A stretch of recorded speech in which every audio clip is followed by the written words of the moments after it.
Hi guys, Hardy here. Sony revealed PlayStation 5's price and the release dates yesterday in a live event on their YouTube and Twitch channels. Check out the video here to know more about that. Sony didn't waste any time in pulling out the big guns during the PlayStation 5 showcase. Final Fantasy 16 is officially happening. Announced during the PlayStation 5 showcase with a shiny new trailer, the next entry in the series is said to be a PlayStation console exclusive that Square Enix confirmed is currently only set to come on PlayStation 5. The trailer footage was captured on PC, but it apparently emulates how the game will look on the PlayStation 5. Final Fantasy 16 has a medieval setting, which marks a shift away from the sci-fi vibes of other titles in the franchise such as 13 and 15, both of which arguably underperformed, both of which have a very modern style as well.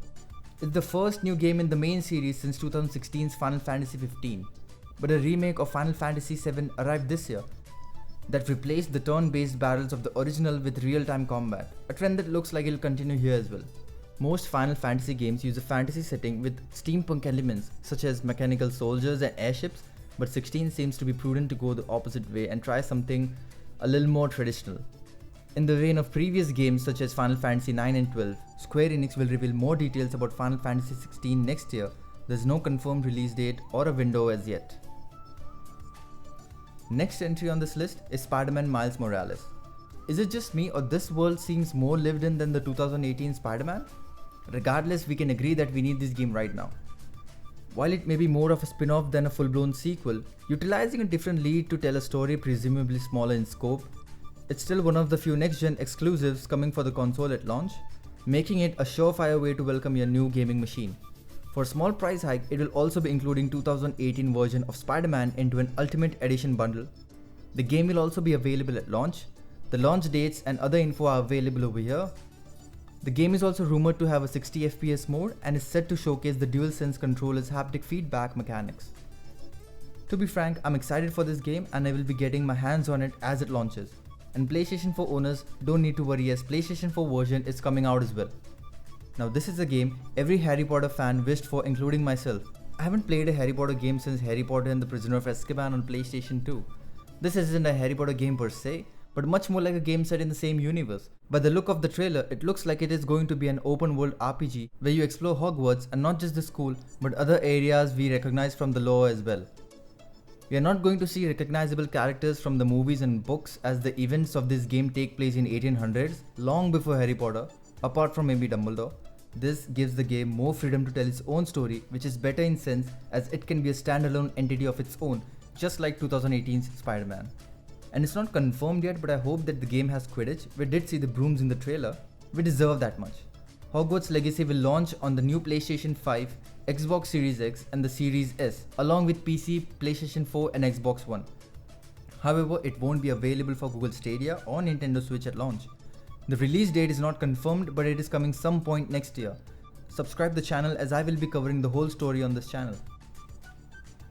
Next up is Call of Duty Black Ops Cold War, the new and shiny Call of Duty game by Activision. By the way, from Friday the 18th up till 20th, Call of Duty Black Ops Cold War multiplayer alpha will be available for PS4 owners only. So make sure that you get your hands on it. I'll be covering the details of alpha in a different video. The gameplay looks tight and the story seems deep. I've covered Cold War in this video over here. The game comes out on 13th of November 2020. Next up is one of the most anticipated games of the year, Resident Evil Village. It was initially announced earlier this year. The game seems like it will be a direct continuation of the Resi 7 story, with the same characters and few new ones. Capcom is tight-lipped about the story here, but it seems like Chris will be having a bigger role than the previous game. Frankly, I've been a Resident Evil fan since the original Resi, and after seeing what Capcom can do with Resi 7, I'm more than excited to get my hands on Village. RE Engine seems to be firing on all cylinders in this game to bring to life the atmosphere and the dread back to Resi. After an underwhelming release of Resi 3 Remake, we all deserve a great survival horror under the Resi brand. The game comes out next year on PlayStation 5, Xbox Series X and PC. Next up is Deathloop. Deathloop is my personal favorite of the bunch as it brings a whole new concept of a never-ending party as to when the party comes to an end. The time resets to the start when the party begins. Basically, you are stuck in a time loop.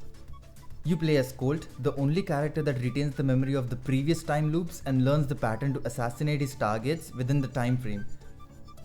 You have 8 targets in the game and you have to assassinate all of them before time resets at midnight. And that's not it. You yourself are being hunted down by another assassin named Juliana, who is tasked to protect the time loop and take you out. So you always have to look over your shoulder. This game is more John Wick than the John Wick game itself. Arkane's signature style is visible in this game, and a very Dishonored-like gameplay with added fun of John Wick style fast-paced action seems to work in the favor of the gameplay. It really looks slick. The game also has a multiplayer mode where one player is Colt and the other plays as Juliana.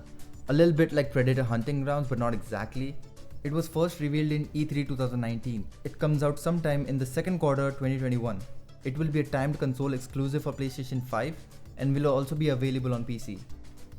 Now this is not a new game by any means, but it is not exactly a re-release of the same game either. It has its upgrades and a new playable character as Virgil. But this is not what I'm excited for. The game will take advantage of PS5's graphical and processing horsepower to include ray tracing, realistic shadows and lighting. The game will also offer native 4K resolution at 30 FPS, and you can also prioritize frame rates at 120 FPS. Yes, you heard me right, a 120 FPS game on a console. It will also have a turbo mode which will allow you to play on 1.2 times normal speed and a legendary Dark Knight difficulty for you hardcore gamers out there. The game will release on PlayStation 5 at launch as well as for Xbox Series X and Series S. And for PlayStation 4 owners, if you still want to play as Virgil, you will be able to through a $6 DLC for the original game. The game will be available at launch. And the next entry is Oddworld's Soulstorm, an upcoming platformer developed and published by Oddworld Inhabitants. It will be a direct sequel to 2014's Oddworld New and Tasty. To be honest, the first trailer of this game had me excited, but the latest trailer kind of ruined it for me. The trailer was meh and the game looked meh as well and seems like a money grabber, but original Oddworld was a masterpiece. I'd rather prefer that over this one. But I'm not writing it off. I'll try it out and give out a review as well. Maybe it was the trailer, I don't know. The game comes out late 2020 on PlayStation 4, PlayStation 5 and PC. Next entry is Five Nights at Freddy, Security Breach. This horror survival game is terrifying players and spectators alike since it took off in 2014. And this will be the latest entry since December 2019. The trailer didn't show off much, but it was enough to get us excited. Five Nights at Freddy Security Breach is set to release in near future and possibly will be available at launch, but no official word is out yet. Demon's Souls is our next entry, the infamous Demon's Souls that started the trend of Soulsborne games. And no, it's not coming to PC. This is a total remake of the original game, and this looks a great job done as it is created by the same devs who developed Shadow of the Colossus remake on PlayStation 4. The trailer showcased a very normal gameplay walkthrough and also featured an encounter with Vanguard, one of the first big challenges the players will encounter, along with a screen that the players will encounter a lot as well. The story seems to be same, the mechanics seem to be same with upgrading graphics and scale. Demon's Souls will be a PlayStation 5 exclusive and will be available at launch. Now all I ask for is a Bloodborne 2. The last entry up on this list is Fortnite. Fortnite is here to stay and will be available at launch for players to download. The trailer was short and didn't show much of anything. Let's keep a watch out for any new developments, but I doubt there will be any. So this was my list of games that are available at launch and ones that are coming out soon. I will be covering everything related to PlayStation 5 and the games. So make sure you subscribe, hit the notification bell to get notified when I upload a new video, like this video as it helps a lot, and comment below what games are you most excited for. And will you be buying a PlayStation 5 at launch? What are your thoughts?